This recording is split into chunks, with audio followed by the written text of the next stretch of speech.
The morning of my 30th birthday felt cinematic, too perfect. By evening, my husband's life-changing gift had revealed a meticulously crafted lie that detonated my entire world. The scent of cinnamon and freshly brewed coffee hung in the air, a deliberate and perfect cloud of domestic bliss. It was the morning of my 30th birthday, and my husband, Mark, was pulling out all the stops. He stood at the stove, humming along to some indie band on the radio, flipping a pancake with a theatrical flair that made me smile. He was wearing the silly apron I'd bought him as a gag gift, the one that said, "Dangerously Good Cook," and the morning sun streaming through the kitchen window caught the flecks of gold in his hair. Everything felt cinematic, too perfect almost. "Happy birthday, my love," he said, sliding a plate stacked high with fluffy pancakes onto the table. A single candle, a 3 and a 0, flickered in the center of the top one. A feast for the queen of my heart. I laughed, pulling my robe tighter. "You're laying it on a little thick this morning, aren't you?" He leaned down and kissed me, a long, sweet kiss that tasted of maple syrup and promise. "For you, never. Today is your day, Clara. Everything is going to be perfect. I've made sure of it." We'd been married for 7 years, together for 10. We were that couple, the ones our friends pointed to as proof that true love existed. We built our life from the ground up, renovating this old house with our own hands, planting a garden in the back, picking out paint swatches, and arguing playfully over towel sets. Our life was a tapestry woven with shared dreams and inside jokes. He was my rock, my partner, the other half of my soul. "I have a surprise for you," he said, his eyes twinkling as he sat down opposite me. "A gift. But you don't get it until tonight, right before the party." My mind started racing. Mark was an incredible gift giver. For our anniversary, he'd secretly arranged for my favorite author to send a signed first edition. For Christmas, he'd framed a star chart of the sky on the night we first met. "Oh God, Mark, you didn't. Is it the trip to Paris? We talked about going for my 30th. He just smiled, a maddeningly smug, handsome smile. "Better. Better than Paris? What's better than Paris? A puppy? Are we getting a puppy?" I gasped, my heart doing a little flutter. "Clara, calm down," he chuckled, taking a sip of his coffee. "Just trust me. This is something special, something that's going to change your life forever." The phrase hung in the air between us, shimmering with possibility. Change your life forever. I spent the rest of the day in a dizzying haze of anticipation. He went to his office. He was a partner at a finance firm, a job that demanded long hours but afforded us a comfortable life. But he texted me every hour on the hour. "Thinking of you. Can't wait for tonight. You're going to love it." My younger sister, Ava, came over in the afternoon to help me get ready for the party we were hosting that evening. She was my opposite in many ways. Where I was a planner, she was spontaneous. Where I was cautious, she was a free spirit. But she was my best friend. "He's up to something. I can feel it," I told her as she zipped up the back of my new emerald green dress. "He's got this look in his eye. He said the gift is going to change my life." Ava smiled, her reflection next to mine in the mirror. "Well, knowing Mark, he probably bought you a car, or a small island." She fluffed my hair. "You deserve it, Clara. You deserve to be spoiled rotten." She gave me a tight hug. "I'm so happy for you. You two are the real deal." Her words warmed me from the inside out. I did deserve this. We deserved this. We had a perfect life, a perfect love. Later that evening, an hour before our guests were due to arrive, Mark called me into the living room. The house was spotless. Candles were lit, and a string of fairy lights twinkled around the mantelpiece. He was standing by the fireplace holding a beautifully wrapped gift box. It wasn't large, but it was elegant, wrapped in silver paper with a single perfect white bow. "Okay," he said, his voice soft. "I can't wait any longer." My heart hammered against my ribs. This was it, the life-changing moment. I took the box from him, my hands trembling slightly. It was surprisingly light. I looked up at him, and for a split second, the warm, loving expression I knew so well seemed to flicker. It was replaced by something else, something I couldn't quite name. It was a cool, detached look, almost clinical. But then he smiled again, and the illusion was gone. I must have imagined it. Birthday jitters. "Go on," he prompted. I carefully undid the bow and peeled back the paper. Inside was a simple, high-quality gift box. I lifted the lid. Nestled on a bed of black velvet was a key. Just a single, modern-looking silver key and a small, tri-folded piece of heavy cardstock. I looked up at him, confused. "A key?" "Read the note," he said. His voice was flat now. All the warmth from the morning was gone. A cold dread began to seep into my bones. I picked up the heavy paper with unsteady fingers and unfolded it. It wasn't a birthday card. It was a lease agreement, an address I didn't recognize downtown, a one-bedroom apartment. My name was printed neatly on the tenant line. "Mark, what is this? I don't understand. Is this a joke?" My voice was a whisper. "It's no joke, Clara," he said, taking a step back, putting a careful distance between us. "It's your new beginning. I paid the first and last month's rent and the security deposit. You can move in tomorrow." The room started to spin. The fairy lights blurred into streaks of pain. "Move in? What are you talking about? My home is here, with you." He let out a sigh, a sound of pure exasperation, as if I were a child being deliberately obtuse. He reached into the inner pocket of his suit jacket and pulled out another set of papers, folded neatly. He didn't hand them to me. He placed them on the mantelpiece. "Those are the divorce papers," he said, his voice void of any emotion. "My lawyer drew them up last week. They're very generous. You get the car, half my savings. I'll even cover your expenses for the next year. Everything is outlined. It's a clean break." Divorce. The word hit me like a physical blow, knocking the air from my lungs. It didn't make sense. The pancakes, the kisses, the texts, the life-changing gift. This wasn't a nightmare. It was a surreal, waking horror. Tears welled in my eyes, blurring his cold, unfamiliar face. "Why?" I choked out, the single word a shard of glass in my throat. "Mark, why are you doing this? We're happy. We were happy this morning." "You were happy," he corrected me, his voice sharp and cruel. "I haven't been happy for a long time. I've been patient. I waited until after your 30th. I thought that was the decent thing to do." The decency of it was so absurd I almost laughed. He had orchestrated my birthday, this perfect, beautiful day, as the stage for my public execution, my humiliation. "There's someone else?" I whispered, dreading the answer more than anything I had ever dreaded in my life. He nodded, not even having the grace to look ashamed. "Yes, there is.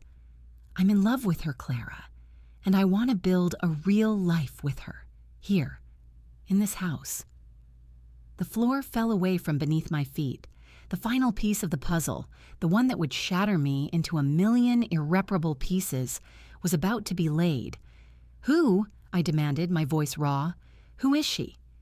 He looked at his watch, a cool, calculated gesture. "She should be here any minute. I wanted you two to have a chance to talk before everyone else arrived."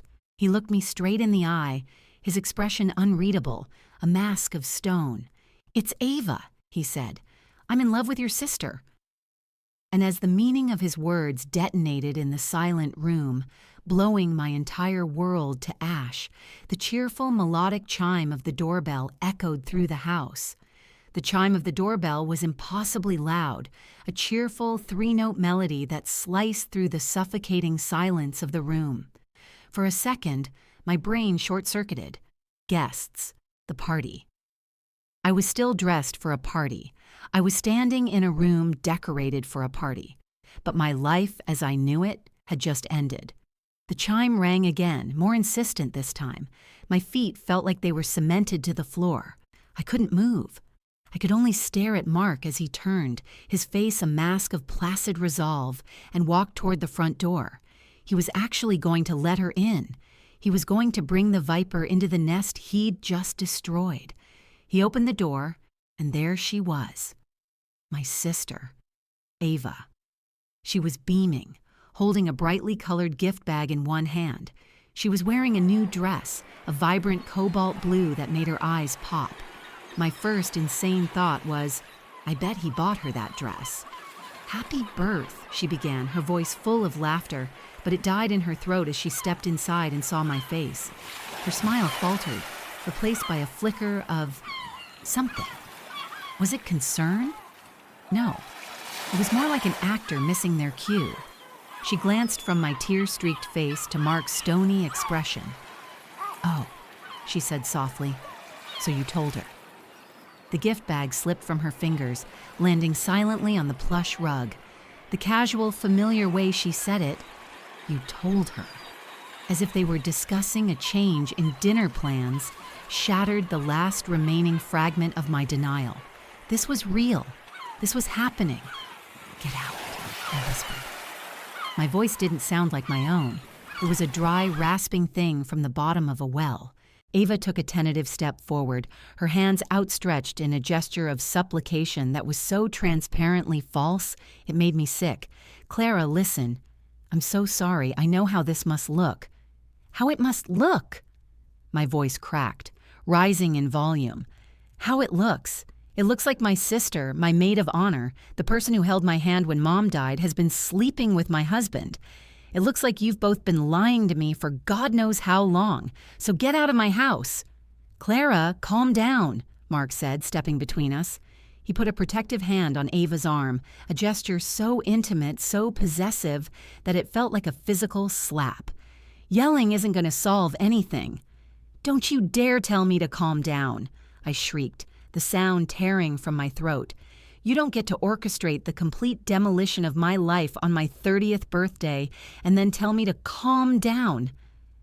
"I never meant for this to happen," Ava whimpered, looking up at Mark, playing the victim. "I love you both so much." The hypocrisy was breathtaking. I laughed, a raw, ugly sound that was more of a sob.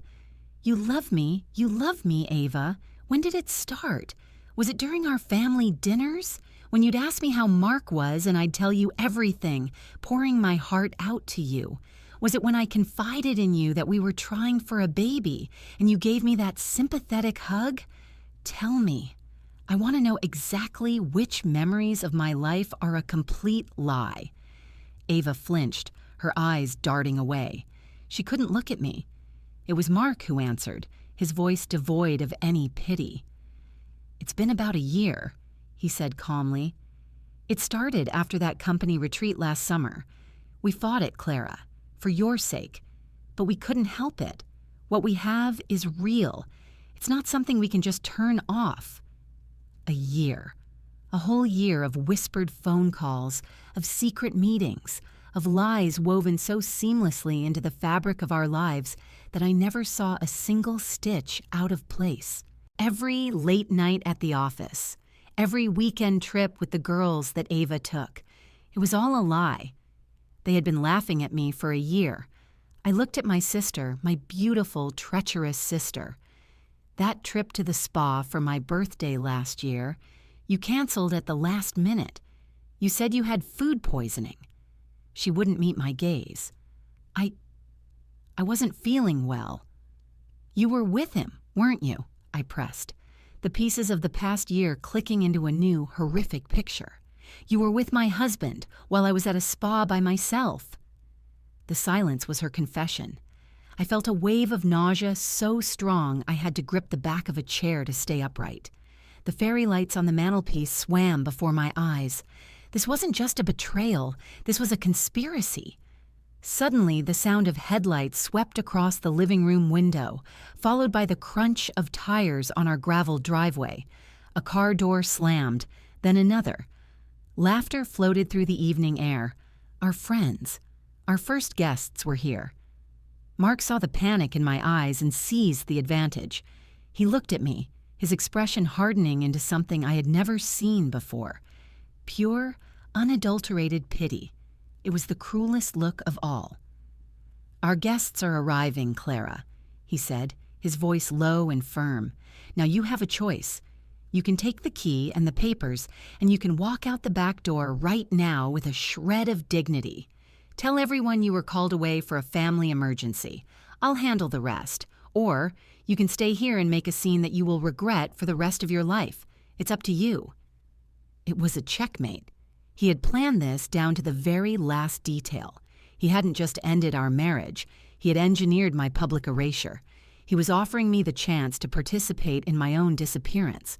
He wanted me to scurry away like a frightened mouse, so he and Ava could take their places as the new lord and lady of the manor, comforting our concerned friends about my sudden emergency. I looked from his cold, determined face to Ava's, which was now a mask of feigned sorrow. She had tears in her eyes, but they looked like crocodile tears. Behind them, I saw something else. Triumph. She had won. She had my husband, my house, my life. The doorbell rang again. The sound jolted me. Dignity. He was talking about dignity while standing next to the woman he'd been sleeping with behind my back for a year, my sister.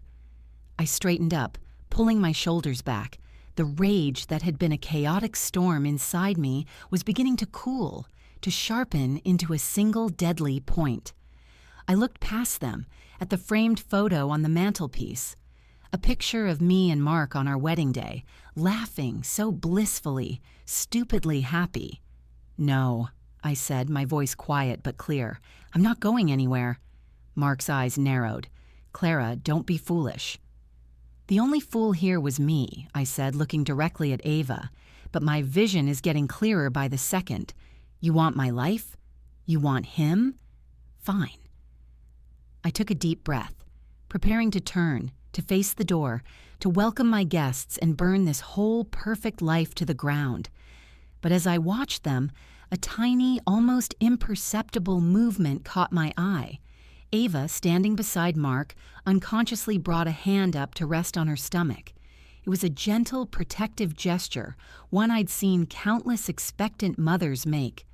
Mark's gaze followed hers, and for the first time all evening his cold facade cracked. A flicker of warmth, of genuine affection crossed his face as he looked at her hand, at her belly. The phrase he'd used that morning echoed in my ears. Something that's going to change your life forever. It wasn't just about the divorce. It wasn't just about the affair. It was more. The trying for a baby. My desperate hope each month. Ava's false sympathy. It all coalesced into one, final, devastating truth. My eyes locked on hers. My voice was barely a whisper, a thread of sound in the wreckage of the room. "You're pregnant, aren't you?" Ava's hand flew away from her stomach as if it had been burned.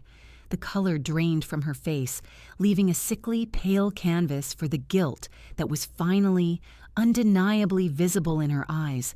She opened her mouth, but no sound came out. It was Mark who spoke, his voice laced with a fury I'd never heard from him before. "That's none of your business, Clara." "None of my business?" I let out a sharp, hysterical laugh that scraped my throat raw. "None of my business? You're having a baby with my sister in my house, and you think it's none of my business?" The sheer, staggering audacity of it was almost impressive. It was a betrayal on a scale I couldn't have conceived of in my wildest nightmares. Every doctor's appointment, every negative pregnancy test, every tearful conversation I'd had with Ava about my fears of infertility, she had known. She had listened to my pain while carrying my husband's child. The doorbell chimed again, a relentless, cheerful punctuation to my unfolding horror. More cars were pulling into the driveway. I could hear familiar voices, friends calling out greetings. They were all coming to celebrate me, to celebrate the life I thought I had. "They're here, Mark," Ava whispered, her voice trembling. She looked genuinely frightened now, her theatrical sorrow replaced by the raw panic of a cornered animal. "We can't do this now." "You're right," I said, my voice suddenly calm, the eye of the hurricane. The rage hadn't vanished. It had simply crystallized. It was a cold, hard diamond in my chest. We can't. This requires a much bigger audience. Before either of them could react, I turned and strode to the front door. I pulled it open with a flourish, a wide, brilliant smile plastered on my face. My best friend, Sarah, and her husband, Tom, were standing on the porch, their arms full of gifts. "Clara, happy birthday," Sarah squealed, enveloping me in a hug. "You look absolutely stunning. That dress." "Thank you for coming," I said, my voice bright and airy, a perfect imitation of the woman I had been an hour ago. Come in. You're the first ones here." I ushered them inside, my hand on Sarah's back, guiding her past the frozen tableau in the living room. She glanced at Mark and Ava, who were standing awkwardly near the fireplace like two guilty statues. "Ava, I didn't know you were here already." "Hi, Mark." "Hi, guys," Mark managed, his voice strained. Ava just gave a weak, watery wave. I ignored them, leading Sarah and Tom towards the kitchen. "Can I get you a drink? Champagne's on ice. Mark and I have a little announcement to make later, so we should probably get the celebration started." I could feel Mark's eyes boring into my back. He had expected me to crumble, to run, to make a scene. He'd underestimated me. He didn't realize that the woman he had married, the sweet, trusting Clara, had died the moment he'd said Ava's name. In her place was someone new, someone he didn't know at all. For the next half hour, I was the perfect hostess. I greeted every guest with a hug and a dazzling smile. I took their coats, poured their drinks, laughed at their jokes. I moved through the crowded rooms with a grace and composure that felt entirely alien. It was an out-of-body experience. I was watching a performance, and the lead actress was magnificent. Ava tried to corner me by the appetizers. "Clara, please," she hissed, grabbing my arm. "Don't do this. We can talk about this tomorrow, privately." I pulled my arm away, my smile never wavering. "Oh, sweetie, there's nothing to talk about," I said, loud enough for the couple next to us to hear. "I'm just so thrilled you could make it. It means the world to have my baby sister here on my big day." I patted her cheek, a gesture that looked affectionate but was meant to feel like a slap. I saw the fear in her eyes deepen. Mark was watching me from across the room, a thunderous expression on his face. He was trying to catch my eye, to silently command me to stop, but I refused to look at him. This was my party, my stage. He had said it, but I was going to write the final act. Finally, when the house was full and buzzing with the cheerful energy of 30 of our closest friends, I picked up a champagne flute and clinked it with a knife. The chatter slowly died down as all eyes turned to me. I stood in the center of the living room, a radiant, smiling birthday girl. Mark and Ava were trapped near the fireplace, the crowd pressing in around them. They had nowhere to run. "Thank you all so much for coming to celebrate my 30th with me," I began, my voice clear and steady. "It means so much to see all your faces. This is a huge milestone for me, and I'm so glad I get to share it with the people I love most." I paused, letting my eyes sweep across the room, landing for a moment on Mark, then on Ava. As many of you know, Mark and I have been married for 7 wonderful years. He's my rock, my everything.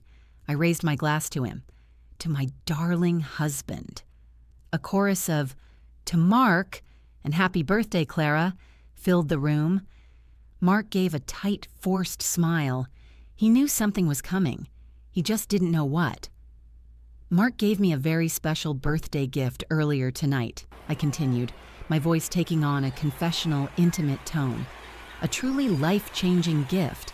In fact, it's so special that it's not just for me. It's a gift for our whole family." I turned my gaze to my sister. "Ava, darling, could you come up here for a second?" Ava looked like a deer in the headlights. She shook her head slightly, her eyes pleading with me. Mark put a hand on her back, a silent warning, but the crowd was already parting for her, murmuring encouragement. "Go on, Ava. What's the surprise?" Reluctantly, she shuffled forward until she was standing beside me. I looped my arm through hers, holding her tight. She was trembling. My husband, I announced to the rapt audience, my voice ringing with false joy, is an incredibly generous man. So generous, in fact, that he decided my birthday present wasn't enough. He wanted to give my sister a gift, too. I paused for dramatic effect, letting the anticipation build. The room was silent. I could hear someone's watch ticking. I looked from Ava's terrified face to Mark's furious one. Then I smiled my widest, most brilliant smile of the night. He's giving her a baby! A stunned silence fell over the room for a beat, followed by a confused ripple of gasps and murmurs. Sarah, standing near the front, looked from me to Ava's stomach, her brow furrowed in confusion. Wait, what? Ava, you're pregnant. Congratulations. But what does Mark have to do with it? I held up my hand for silence, my smile never faltering. Oh, he has everything to do with it, I said, my voice dripping with saccharine sweetness. I looked directly at Mark, whose face had gone from red with rage to a ghostly white. You see, the other part of my very special birthday gift was a set of divorce papers. The collective gasp was audible. The room erupted in a cacophony of whispers. Sarah's jaw dropped. But I wasn't finished. I had one more bomb to drop, one more detail from my day that they had forgotten in their careful planning. I leaned into the shocked silence, my voice dropping to a conspiratorial whisper that still carried to every corner of the room. And the funniest thing is, when my lawyer gets a look at the prenuptial agreement I made Mark sign, he's going to realize something very important. I turned to face my soon-to-be ex-husband, the man who had thought he'd planned everything. You remember that infidelity clause, darling? The one your own lawyer called draconian?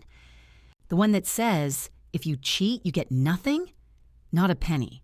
Not the savings, not the stocks, not even this house. I let that sink in, watching the blood drain from his face as the reality of his miscalculation hit him. He had thought he was a king, generously bestowing a pittance upon his exiled queen. He had forgotten he was married to a lawyer's daughter. So, congratulations, you two, I said, raising my champagne flute high. You've got a baby on the way, and as of tomorrow, you'll have absolutely nothing else. Enjoy your new beginning.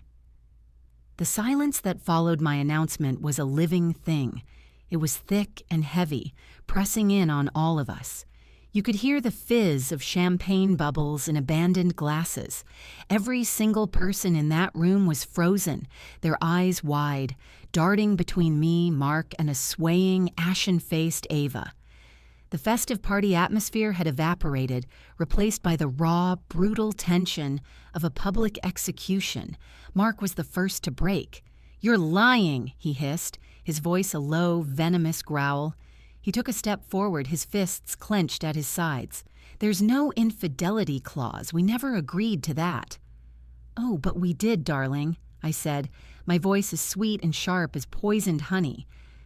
I took a deliberate sip of my champagne, never breaking eye contact. Page 17, subsection C. I remember it clearly. I'm the one who insisted on it. I told you it was just a formality, a just in case for my father's peace of mind. And you, being so in love and so certain of our perfect future, signed it without a second thought. Didn't you? The memory flickered across his face. I could see the exact moment he recalled it.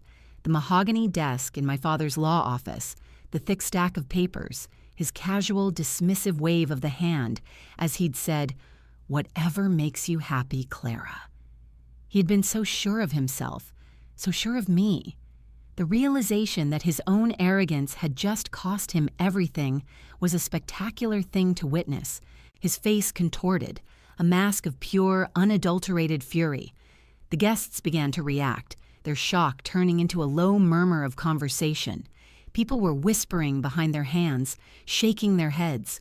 A few shot me looks of pity, but most were staring at Mark and Ava with a mixture of disgust and morbid fascination.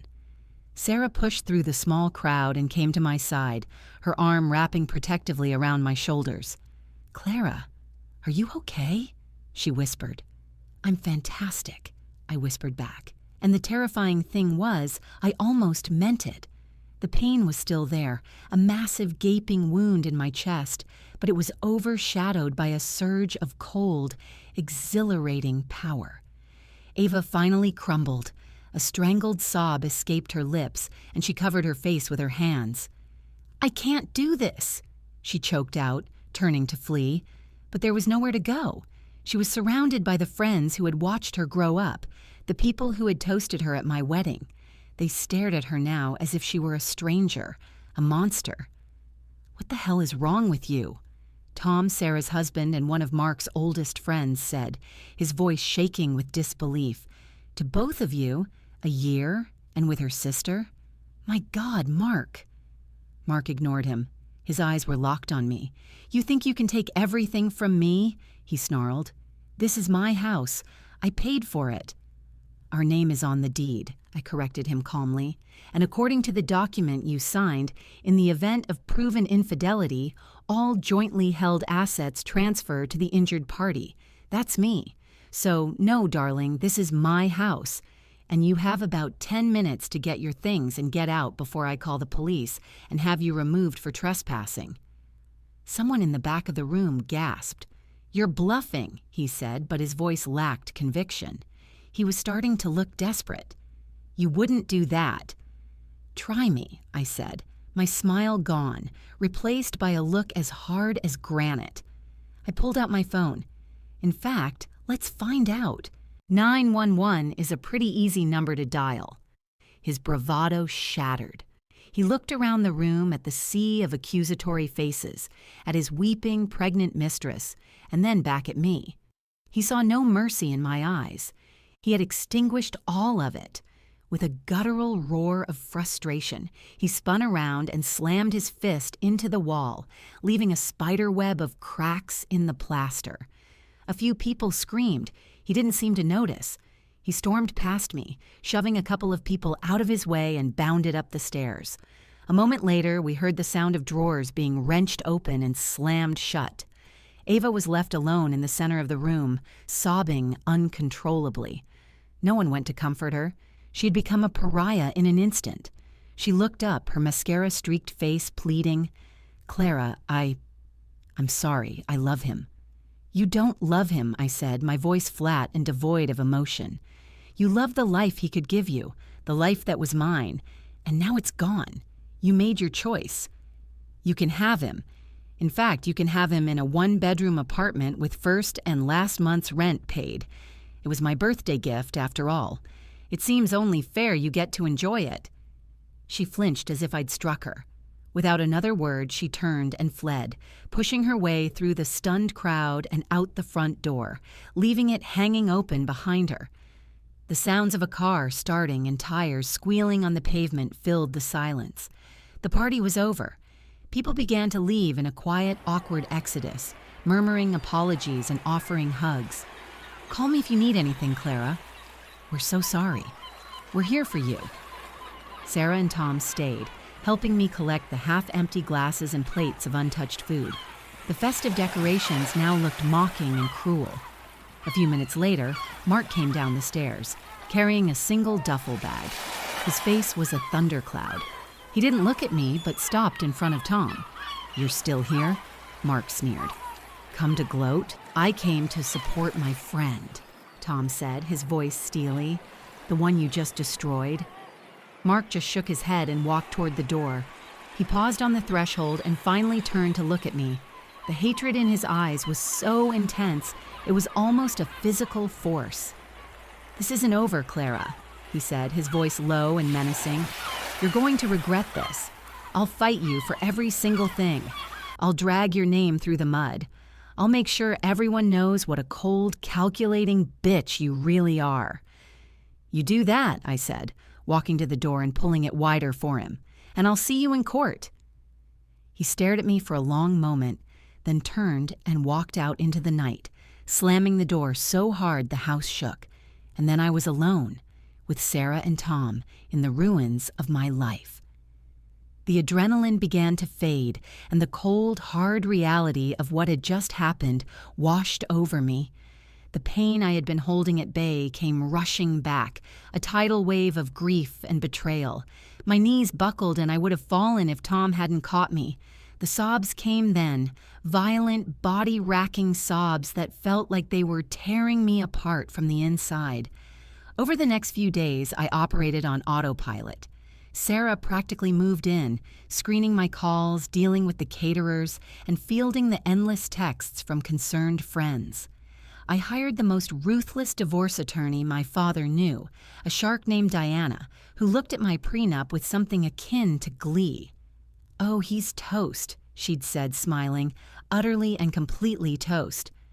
The legal proceedings were swift and brutal. Mark's threats were empty. The prenup was ironclad. He fought, of course, his lawyer filing motion after motion, but they were all denied. He was forced to move out of his office at the firm, his partners invoking a morality clause in his contract. His life, just like mine, had been detonated. I tried not to think about Ava, my own sister. The betrayal was a wound so deep I didn't know if it would ever heal. My father, who was devastated, told me she had called him, crying, but he had refused to speak to her. She and Mark had moved into that sad little apartment he had so cruelly gifted to me. I heard through the grapevine that the stress was causing complications with her pregnancy. A small, dark part of me felt a grim satisfaction at that, and I hated myself for it. About a month after my disastrous birthday party, I was sitting in my living room, staring at the crack in the wall left by Mark's fist. It was a scar on my perfect house, a reminder of the ugliness that had been hiding beneath the surface. My phone buzzed. It was an unknown number. I almost ignored it, but something made me answer. "Hello? Clara?" The voice was weak, hesitant. It took me a second to place it. It was Mark's mother, Eleanor. We had always been close, and the silence from her and his father had been one of the most painful parts of the ordeal. "Eleanor," I said, my voice cautious, "how are you?" I'm so sorry, Clara, for everything. We didn't know. Mark only just told us the full story." Her voice broke. "What he did to you, to your sister. It's monstrous. We didn't raise him to be that man."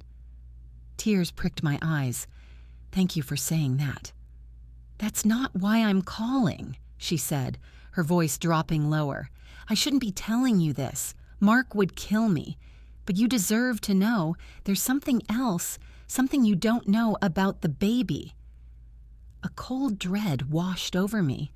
What else could there possibly be? "What is it, Eleanor?" There was a long pause on the other end of the line. I could hear her take a shaky breath. "The baby, Clara," she said, her voice barely a whisper. Mark let it slip. "The baby isn't his." The words hung in the air, nonsensical and bizarre, like a sentence from a language I didn't understand. "The baby isn't his." My mind refused to process it. It was like trying to solve an equation where none of the numbers made sense. "What?" I finally managed to say, my voice a dry whisper. "Eleanor, that's impossible. I saw them. I saw the way he looked at her. He blew up his entire life for her. For that baby." "I know, dear. I know it doesn't make sense," she said, her voice full of a weary sadness. "He's been lying to us, too. To everyone. But he was here last night, drunk and broken. He was ranting. About you, about the prenup, about how he'd lost everything. And then he said it. He said, 'I'm not even the father, Mom. I'm just the idiot who's paying for it all.'" A wave of dizziness washed over me. I sank deeper into the couch, gripping my phone so tightly my knuckles turned white. If Mark wasn't the father, then who was? And why on earth would he claim the child was his? Why would he build this elaborate, life-destroying lie around a baby that wasn't even his own flesh and blood? Did he say who the father is?" I asked, my heart pounding a frantic, painful rhythm against my ribs. "No, dear. He just kept saying it wasn't him. He said Ava she was already pregnant when they got serious," Eleanor explained. her voice trembling. He said he loved her so much he didn't care. He was going to raise the child as his own. He thought he could build this perfect new family and that you would just disappear. The cruelty of it was a fresh wound. He hadn't just replaced me. He had tried to erase me, to slot Ava and her mystery baby into the life that I had built. The house, the friends, the social standing. He wanted it all, just with a different wife and a ready-made child. But the logic was still missing a piece. Why the lie? Why not just tell me he was in love with Ava and she was pregnant by someone else? It was still a betrayal, still grounds for divorce. But the public declaration at my party, the triumphant announcement, that was different. That was a weapon. "Thank you for telling me, Eleanor," I said, my mind racing, piecing together fragments of conversations, stolen glances and lies. This changes things. "Be careful, Clara," she warned. "He's not in his right mind. He's lost everything and he's blaming you. He's dangerous." We said our goodbyes and I hung up the phone, but I didn't move. I just sat there, in the silent house, the late afternoon sun casting long shadows across the floor. The crack in the wall from Mark's fist seemed to mock me. It was all a lie, not just the happy marriage, but the very foundation of his betrayal. He hadn't left me for a passionate, whirlwind affair that resulted in a child. He had left me for a woman who was already carrying another man's baby. Who was the father? My mind scrolled through the possibilities. A past boyfriend of Ava's? A random fling? It didn't fit. My sister, for all her flaws, had never been reckless. She was a planner, a schemer. This wasn't a mistake. This was a calculated move.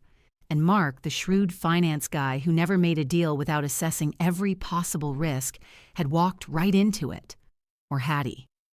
The lawyer in me, the part of me I inherited from my father, started to kick in. I needed information. I needed leverage. This new piece of information was a stick of dynamite, and I needed to know exactly where to place it for maximum effect. The first person I called was Sarah. I told her everything Eleanor had said.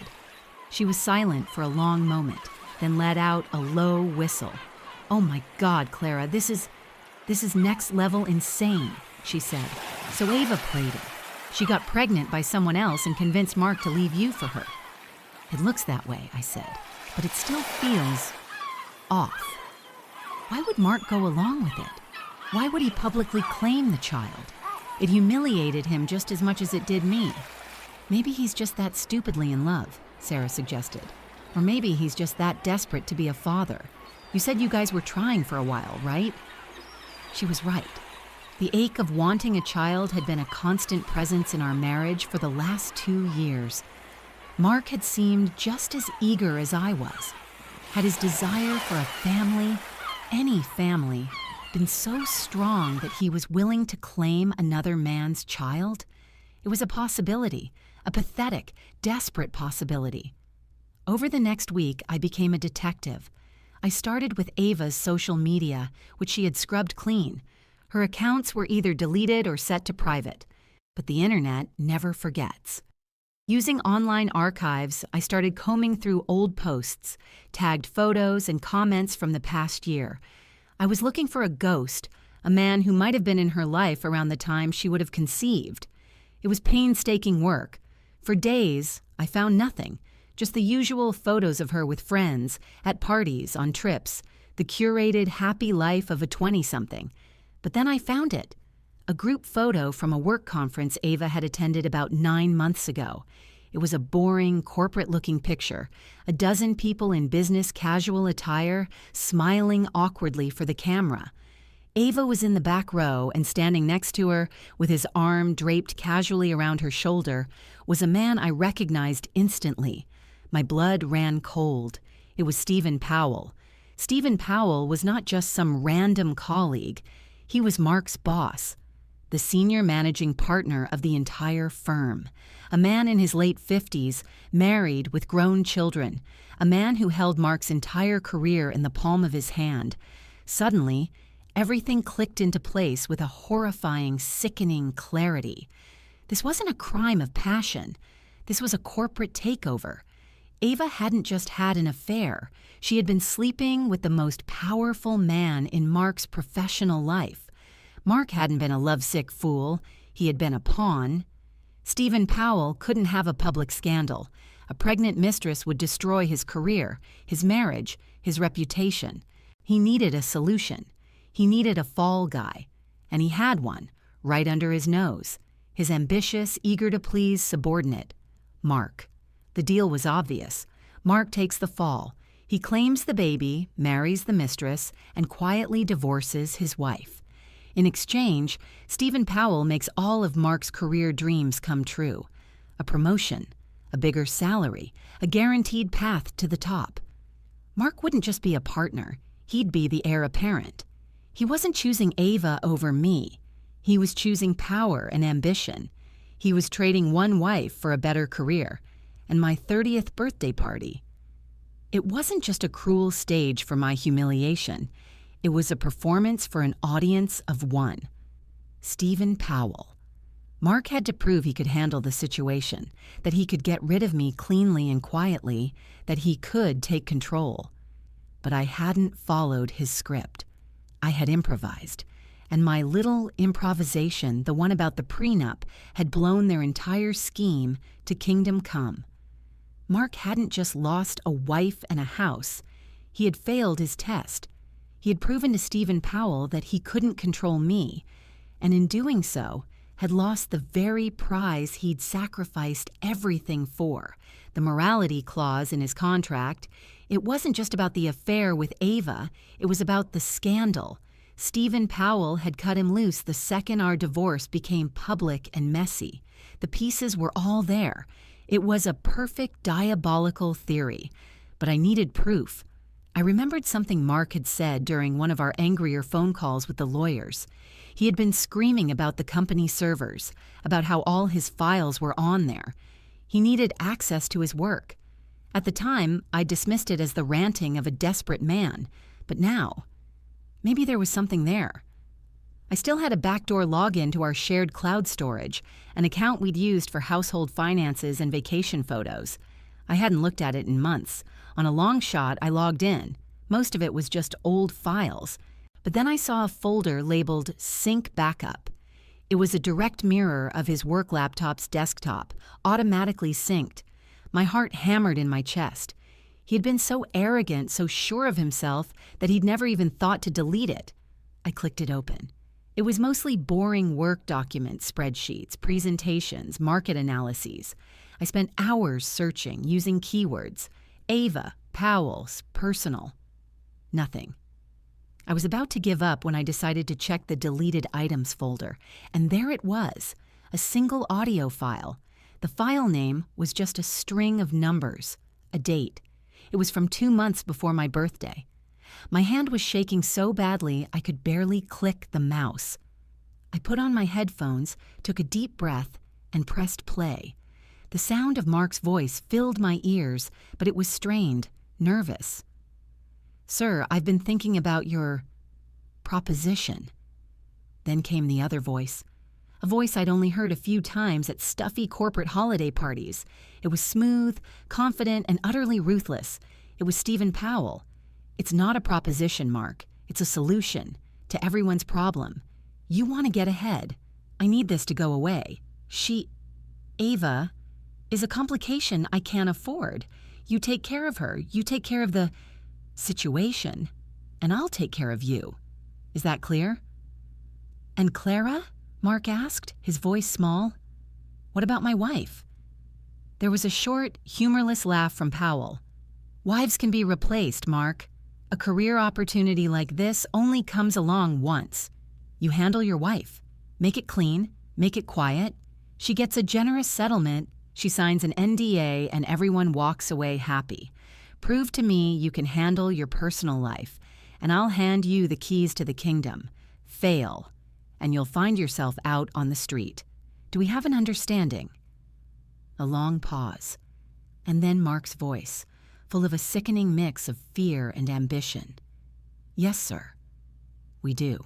I ripped the headphones off, my whole body trembling with a rage so pure and cold it felt like ice in my veins. I had it. I had the proof. I had the weapon that would not just destroy Mark, but would burn down the man who had orchestrated everything. My mind raced, thinking of Diana, my lawyer, of the press, of the board of directors at Powell's firm. But as I sat there, the recording echoing in my mind, a new thought began to form. Simply exposing them felt insufficient. It was too easy. They deserved more than just public humiliation. They deserved to be ruined by the same greed and ambition that had driven them to destroy me. They thought they had solved their problem. They didn't know that I was about to become a complication they could never afford. My phone was still in my hand. I didn't call my lawyer. I scrolled through my contacts until I found a different name. It was a number I hadn't called in years, a relic from a past life. The name on the screen read Caroline Powell, Stephen Powell's wife of 35 years. I pressed the call button. The phone rang once, twice.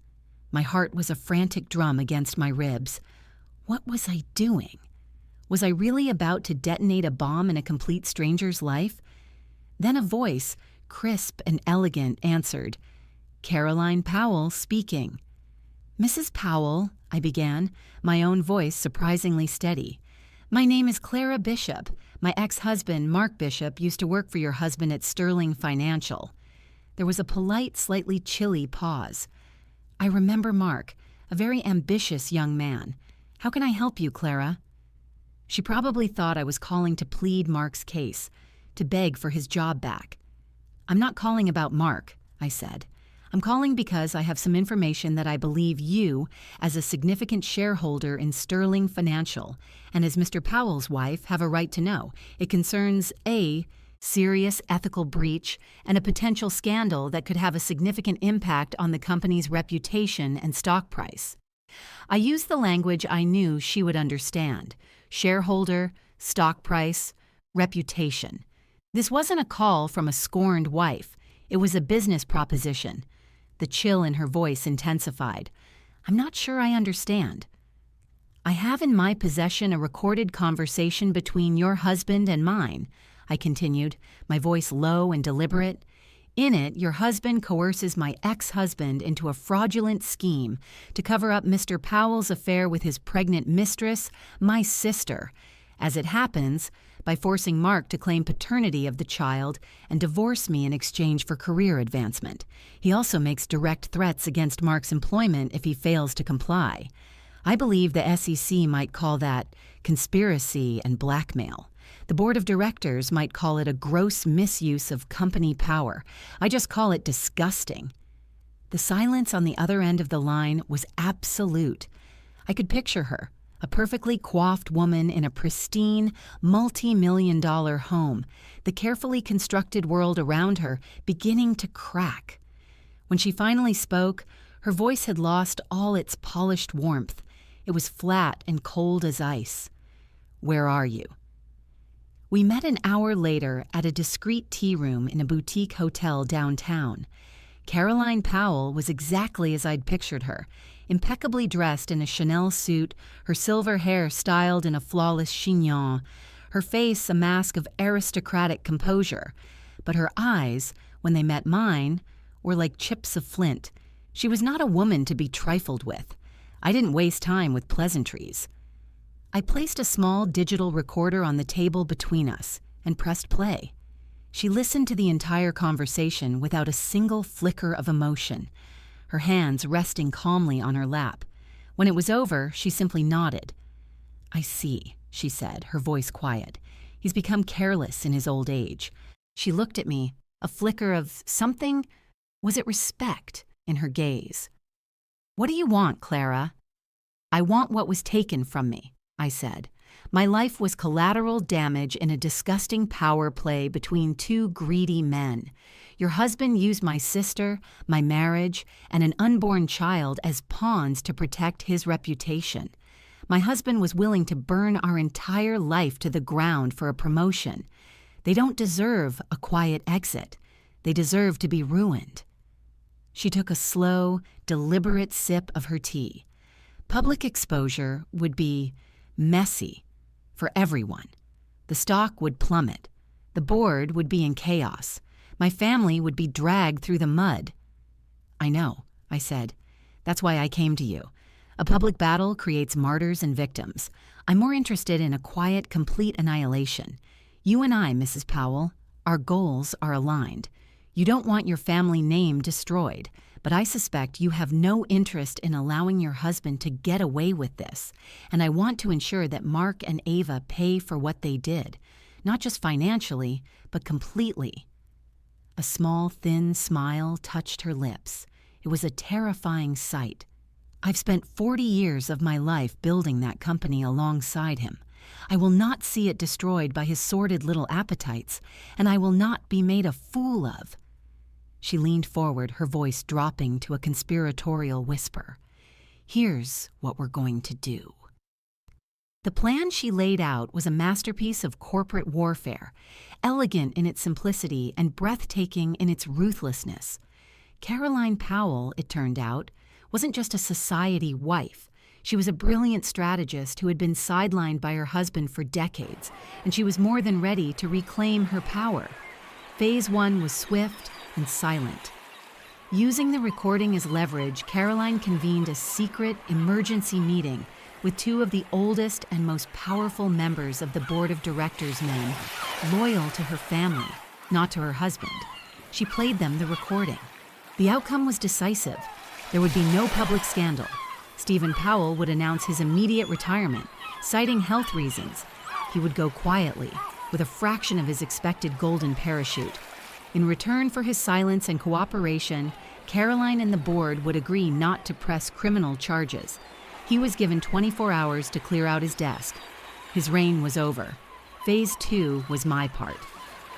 The day after Stephen Powell's retirement was announced, sending a shockwave through the financial world, I forwarded a copy of the recording to Mark. The subject line was simple. Thought you should hear this. His call came less than 5 minutes later. He was sputtering, incoherent with rage and panic. What have you done? You bitch! What have you done? You ruined me. Powell is out. It's all over. No, Mark, I said calmly, savoring the sound of his world collapsing. You ruined yourself. You made a deal with the devil and you lost. I just collected on the debt. Ava is going to leave me, he screamed.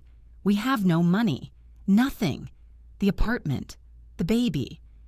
What are we supposed to do? That sounds like a you problem, not a me problem, I said, and hung up. The fallout was spectacular. With Powell gone and his protection vanished, Mark was a pariah. His name was mud in the financial industry. No one would touch him. And as he had predicted, Ava, who had hitched her wagon to a rising star, had no interest in being tethered to a falling rock. I heard from a mutual acquaintance that she had left him within a week, fleeing back to our parents' hometown, her grand ambitions in tatters. She was pregnant, alone, and disgraced. I sold the house. It had too many ghosts. I used the money, all of it, thanks to my ironclad prenup to start a new life. I moved to a new city, went back to law school to finish the degree I'd abandoned for Mark, and focused on myself. The pain of the betrayal was still there, a dull ache that I knew might never fully disappear. But for the first time in a long time, I felt free. A year passed. I was interning at a small pro bono law firm, doing work that felt meaningful. I rarely thought about Mark or Ava. They were ghosts from another life. One evening, I was working late, reviewing a case file when my office phone rang. It was the firm's receptionist. "Clara, there's a woman here to see you," she said, her voice hesitant. "She doesn't have an appointment, but she's very insistent. She says she's your sister." My blood turned to ice. Ava. Here, now, after all this time. 100 emotions warred inside me.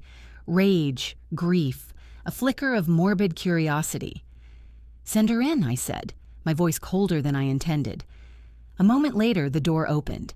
It was Ava, but she was a shadow of the vibrant, beautiful woman I remembered. She was thin and pale, with dark circles under her eyes. The confident spark she always had was gone, replaced by a hollow, haunted look. In her arms, wrapped in a worn pink blanket, was a baby. She stood in the doorway, clutching the child to her chest, as if for protection. "Clara," she whispered, I need your help." I gestured to the hard-backed chair opposite my desk. "Sit down, Ava." My voice was a stranger's, devoid of any warmth or recognition. She flinched at the sound of it, but did as she was told, sinking into the chair and pulling the sleeping baby tighter against her chest. Up close, she looked even worse.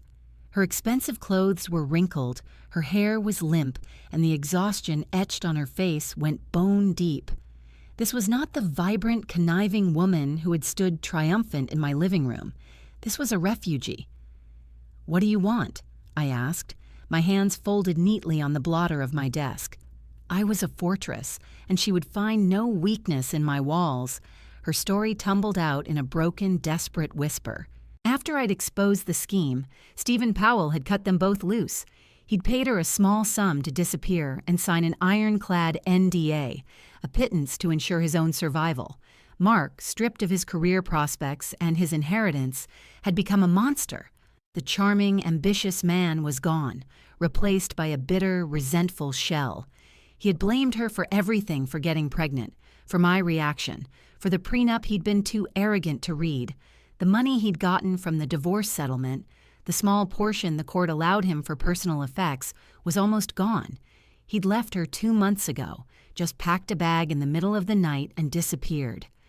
"He's gone, Clara," she sobbed, tears finally spilling down her pale cheeks. "He left me with nothing. The apartment is being evicted. I have no job, no money." "What about the baby's father?" I asked, my voice cutting through her tears. "What about Stephen Powell?" She shook her head, a pathetic, defeated gesture. "It was never Stephen," she whispered, looking down at the floor in shame. That was the story we were supposed to use. The real father. He was just a sales guy from that conference. His name is Greg. He's married. He wants nothing to do with her. He blocked my number." The sheer, pathetic cheapness of it all was stunning. She hadn't even been sleeping with the king. She'd been sleeping with a pawn and tried to pass the child off as royalty. Her entire grand scheme, the one that had cost me my marriage and my family, was built on a one-night stand with a nobody. "So you came to me," I said, the statement flat, without pity. "The last person on earth you have any right to ask for help. What do you expect me to do, Ava? Write you a check?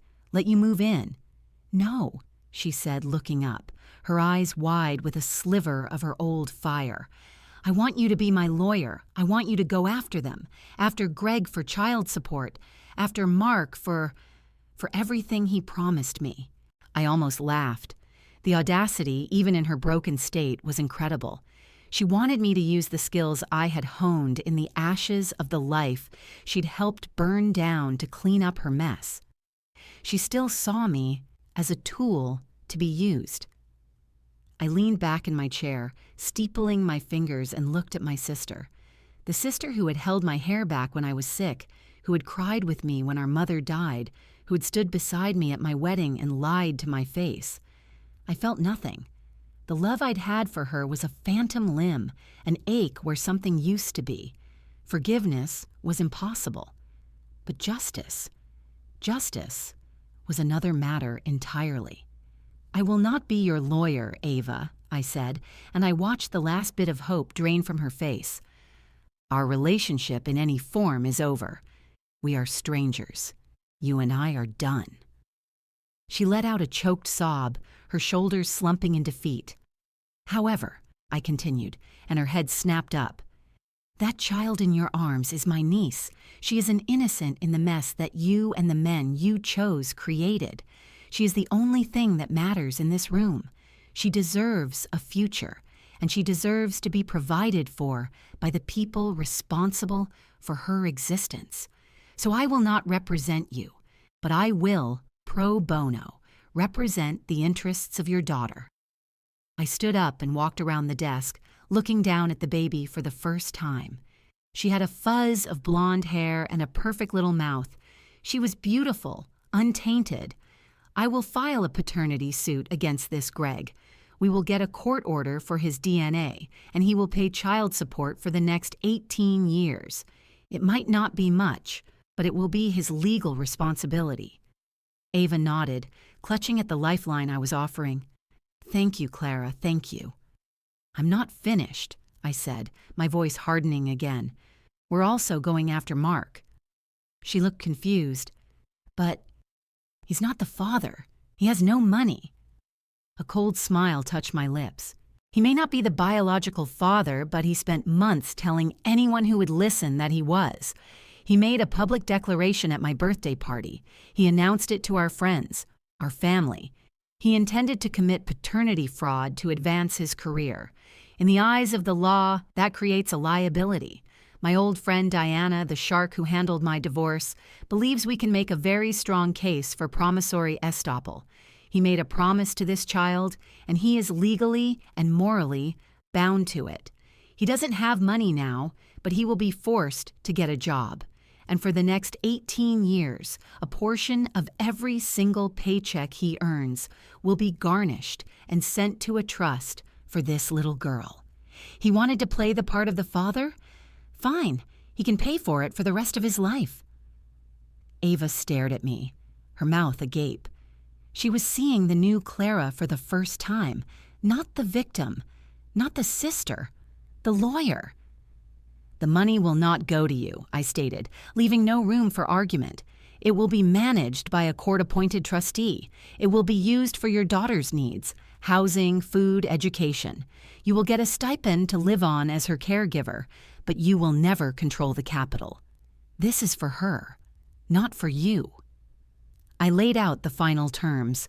She would sign a document, drafted by me, legally acknowledging the end of our familial relationship. She would never contact me again outside of formal legal channels regarding her daughter.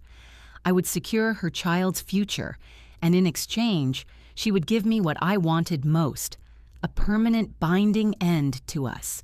She agreed to everything. The legal battles were long and ugly, just as I'd predicted.